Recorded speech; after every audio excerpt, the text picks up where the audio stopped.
All right. Good morning, everybody. I know it's been a few days since I've made NBA playoff game I've attended. I was at game for the first round between the Spurs and the Grizzlies last year. And that was really cool. There was an overtime matchup that Memphis ended up winning essentially at the buzzer with 7/10 of a second left. And I got a pretty exciting game this time with game three of that series, which of course has not gone as many have expected. And I think really speaks to what LeBron James is missing on that team in relation to the teams that he's had the past couple years, maybe not just past couple years, but really since he left Cleveland the first time. I mean, he really hasn't had a team that's been this devoid of talent since then. I mean, when you look beyond Kevin Love, there really isn't anybody that you can put a lot of trust in to make big plays in big situations. So that's certainly going to be really tough for the Cavaliers, and they have game four tonight where, they can go down 3-1 to their division rival here.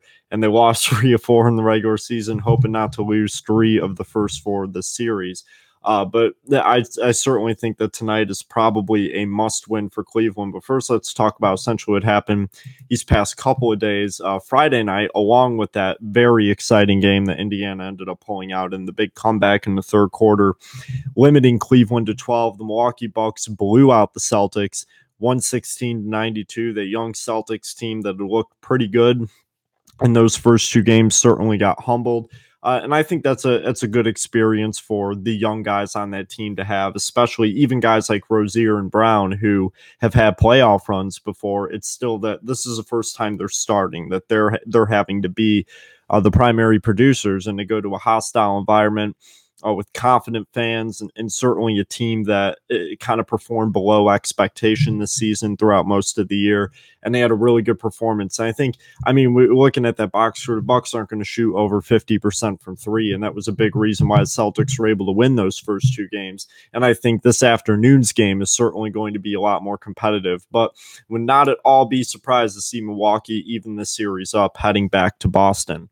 And the Wizards, they blew out the Raptors 122-103 on Friday night, making that a series again. So that's really interesting and also shows that the energy that they got from their crowd and the fact that they are certainly better than what their record indicates, especially with John Wall back. Wall and Beal combined for 57 in that game.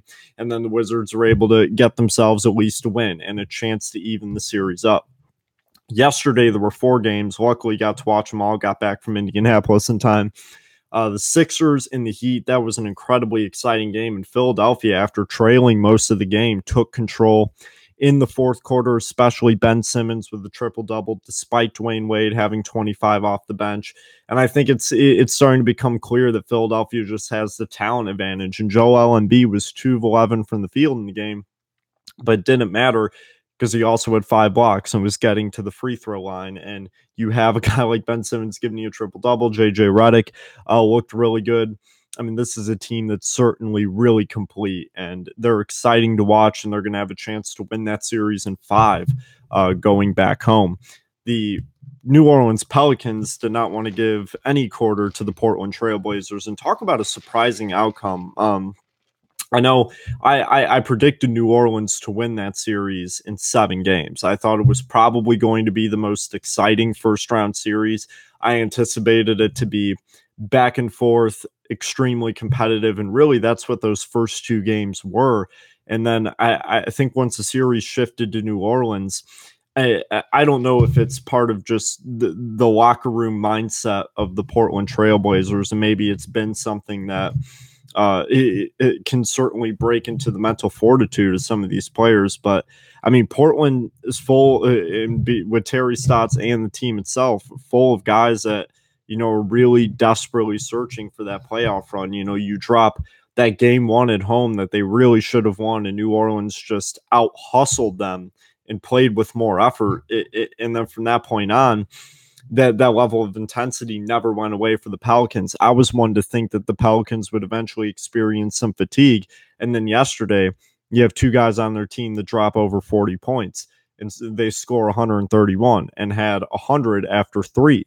So fatigue is certainly not a factor for New Orleans. And then looking at how Portland just wasn't able to ever respond, such a big part of that was what Jrue Holiday was able to do defending their backcourt of Lillard and McCollum, which the entire season was just kind of pinned as this unstoppable force, that there would be no way that you'd be able to effectively limit those guys, especially for New Orleans, who, despite having individually some outstanding defenders like Holiday and Davis, and Mirotic has also played extremely well defensively as a unit, they're certainly far from great defensively.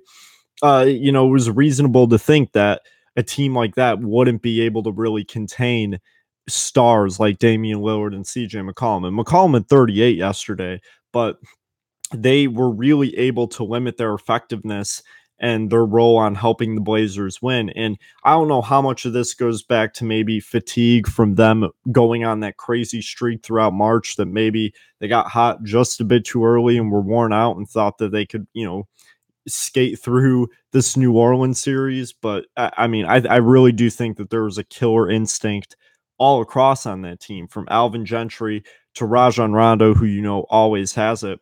And then you have Jrue Holiday and Anthony Davis, who are very, very eager to prove something, especially Anthony Davis, who famously said this year that he believed that they could win it all if they would have had DeMarcus Cousins. And now that he's without him, he has completely become a true MVP level player. And I do think that he is the heir to LeBron James as far as the greatest player in the world. I mean, now that he's shooting threes and now that he has really become the defensive force that he is, along with the fact that nobody his size can really handle the ball and be as athletic as he is, it's hard to imagine any team really being able to guard this guy once he really gets into his prime. And hopefully he stays healthy throughout the next couple of years, because he really is incredibly exciting to watch.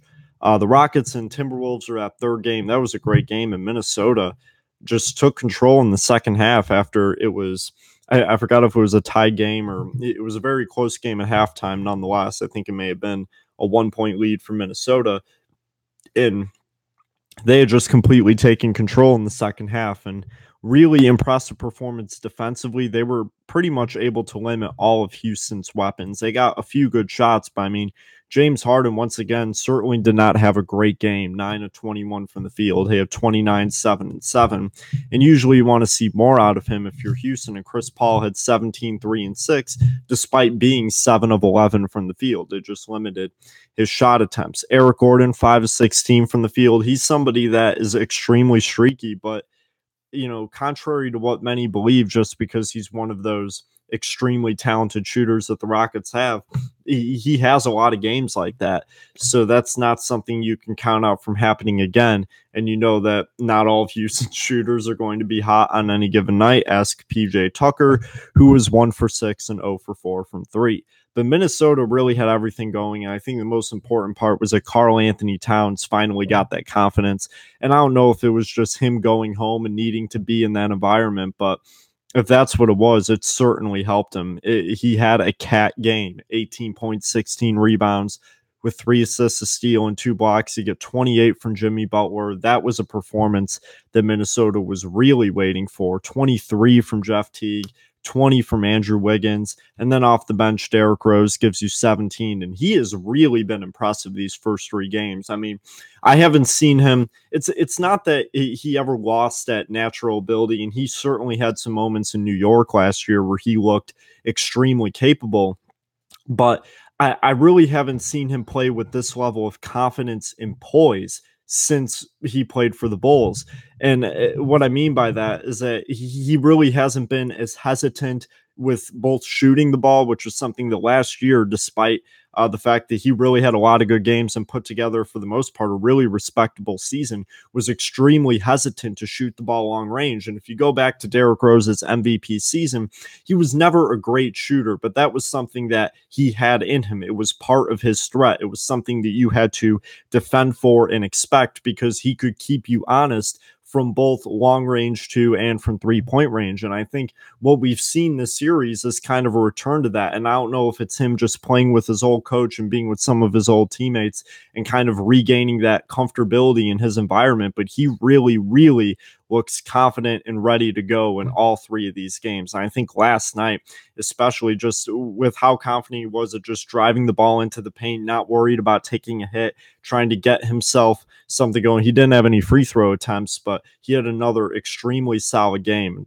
Played 21 minutes, more than anybody else on Minnesota's bench. So I think they are getting probably as much as they could have possibly hoped for out of Derrick Rose, considering what his season was up until his acquisition by Minnesota. I mean, playing very sporadically for the Cavaliers, not really having any notable performances absent a 20-point game, and he has really turned it on here in the postseason. Best time to do it, and he gets the Timberwolves a victory in the series, and they'll have a chance to tie it up tomorrow night. Game 4 of last night's games between Oklahoma City and Utah looked like an incredibly electric atmosphere at the Vivint Smart Home Arena in Utah. And talking about all cylinders firing, look at the Utah Jazz. Joe Ingles hit 5 threes en route to 21 points. Rudy Gobert, double-double with 18 and 12. Ricky Rubio had a triple-double, 26, 11, and 10. Despite being 2 of 9 from 3, he was 9 of 18 from the field. And Donovan Mitchell gave a double-double with 22 and 11 with 4 threes. So all of their big contributors were really going. Their bench didn't really give them that much. 17 points coming from their bench in that game. But when you get 11, 21, 18, 26, and 22 from your starters, that usually does a trick. And Oklahoma City, on the other hand, didn't shoot awfully from the field, 47% and even 50% from 3. But, you look at the 14 and 19 from the free throw line, the fact that they only took 78 shots. So they were certainly well defended for most of the game. Carmelo Anthony was 6 of 10 from the field with 14. Paul George, 23 points. Russell Westbrook was very well defended by Ricky Rubio. It was 5 of 17, 14, 11, and 9 for Westbrook. So now this kind of puts Oklahoma City with their back against the wall a little bit, kind of having to win that game 4 and give themselves a chance to even the series back up before heading back to Oklahoma City.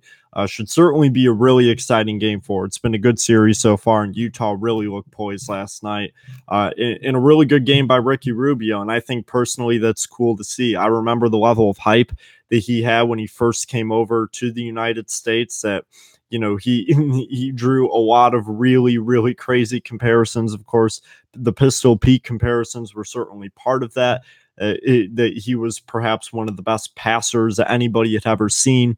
And he's quietly been a really solid NBA player throughout most of his career when he hasn't been injured. It's just, he had been playing in Minnesota, never really got a chance to play in any meaningful games, and then goes to the division rival Jazz, and now has really become a complete player this year, especially because he's knowing how to shoot the ball now, gaining more confidence in that aspect. And he's become a complete and very legitimate point guard that I especially think fits in Quinn Snyder's system, that really maximizes the offensive talent of everybody on that team. And I think that certainly played a big role into getting Donovan Mitchell to become the kind of player that he is, and getting Joe Ingles to become more of a complete player instead of just a spot-up shooter. All of those aspects are really important for that team, and they look good. They really do look ready. So it should be a really exciting game 4 between those two teams. There are 4 games going on today, all of them being game 4s. The Celtics and the Bucks are the first one. It's Milwaukee currently a 5-point favorite there. Boston looking to take a 3-1 lead. Milwaukee looking to even it up. That should be a really interesting game. Like I said, I expect a much closer game today. Warriors and the Spurs are the second game. The Warriors are looking to complete the sweep. I don't imagine that they wouldn't. The Raptors and the Wizards are the third of the 4 games going on today. Toronto with a 2-1 lead in the series. Washington looking to even that one up at home. And then the Indiana Pacers looking to take a 3-1 series lead over the Cleveland Cavaliers. LeBron James has never lost in the first round in his NBA career, and he could be put in a very uncomfortable position in that regard tonight. So I would expect a big game from King James tonight, and perhaps a lot more defensive cohesiveness from that team that really lost their way in the second half of that game, despite having a lot of opportunities to kind of put it away in game 3. So that's kind of all I have for basketball. Just some general other points. Stanley Cup playoffs. This might be like the only year I think that at least in recent memory, that the NBA playoffs have been more readily entertaining than the Stanley Cup playoffs. As far as like length of series, I think there are a lot more series that have the potential to go 7. There might not be any that go 7 in the NHL, although that was kind of helped out yesterday. Toronto did beat the Boston Bruins in Boston, pushing that one to 6. And Washington took down the Columbus Blue Jackets in the third overtime game of that series. The Capitals now lead 3-2. And Sean Manaea last night threw a no-hitter for the Oakland A's, the first no-hitter of 2018. He did so against the Boston Red Sox. We're 17-2 entering the game. In really just such an impressive performance. I mean, this was not just anybody that he no-hit. Looking at 10 strikeouts to go along with that, just like a team that has gotten off to this historic start. And Sean Manaea had a lot of hype within that organization and in general to be one of the better pitching prospects in the game going back a couple of years ago. And since he's been in the MLB, it's his third year. He's certainly shown these flashes of brilliance, but haven't been able to put it together on a consistent level yet. And I think last night just shows how much he is capable of, that he could really be one of the game's best left-handed pitchers as time goes on, as he continues to develop. So really, really impressive feat performed by Sean Manaea. And of course, my well wishes would also like to be extended to Danny Farquhar, who after pitching Friday night in the Astros-White Sox game collapsed in the dugout. He had actually suffered a brain hemorrhage and was in critical but stable condition. So just such a horrible event that came out of nowhere. Just minutes after pitching, he had passed out in the dugout. So really hope that he's okay and that they're able to get him to pull through, because that's just a very, very scary and unfortunate situation for him and the Chicago White Sox. But other than that, that is all I have for you today. Thank you for tuning in. This has been another episode of Pick and Pop. Should be back with another one tomorrow on the reactions of what went on today. But yeah, it's basically all I have. Hope you enjoyed.